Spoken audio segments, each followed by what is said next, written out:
Look, a lot of investors in Asia, again, are looking at this marked contrast between how markets in the United States and China have performed. We're, again, quite optimistic that the world economy did not need an economic collapse. We had one massive shock, one pandemic, one collapse. We didn't need two recessions, right, to ultimately cure our inflation problem. It's holding down parts of the economy now. Manufacturing and trade declines are happening around the world. But these are likely to bottom within the year. Again, demand is not needed to collapse. Supply chain disruptions, and there are still some. Again, we're very much a part of this. The stimulus is passed. And this period of slower global growth and slowing employment growth in the United States, we think can pass and lead to a healthier growth period if we take a look, particularly into next year and beyond. And that's this year's business for investors. Very simple question from me. I come from an era before central bankers refused to allow us to have a recession. Shouldn't we have had isn't a recession cleansing? Isn't it actually cleansing for economies to actually go through an economic downturn without the central banks panicking every 2 seconds? When there is a true overheating, when again you've had a boom, right? That is the kind of environment that there's really no way around that. What we had, if you take a look at this 2020 through 2022 period again, was a lot of government stimulus, excess stimulus. But this didn't have a life of its own. It wasn't going to go on each and every year.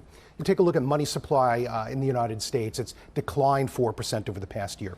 Take a look at the 1970s, it was almost 10% growth for the entire decade. Import prices surging 14% every single year. That's what a sustained inflation that you needed to knock it down like 1980-82 was.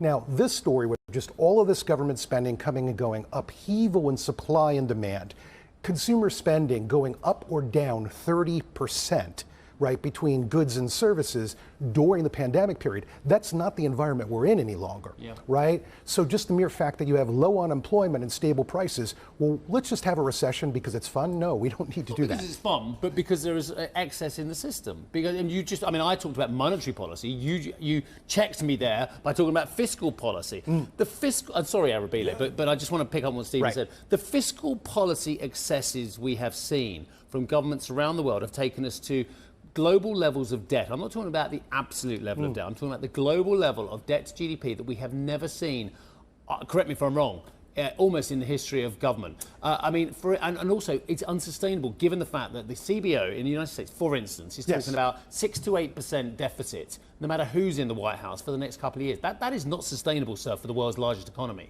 Look, the one thing that we want to think about, this is one of those conversations that's really, really long and complicated. But back in 2020, when we were spending dramatically more, right, when budget deficits in the U.S. case were twice as large, we had a 0.5% interest rate, a 10-year Treasury yield.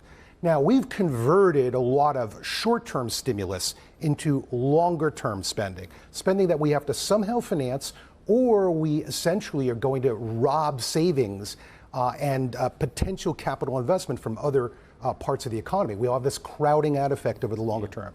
That's quite severe. But if this is, again, a sovereign debt crisis, no, it's not. It's not a Greece issue without control of a central bank. It is not, again, a period in which the economy has no ability to grow. There was a lot of restraint in many, many industries. And if we can get our spending under control in the longer term, we can still have a very healthy growth period.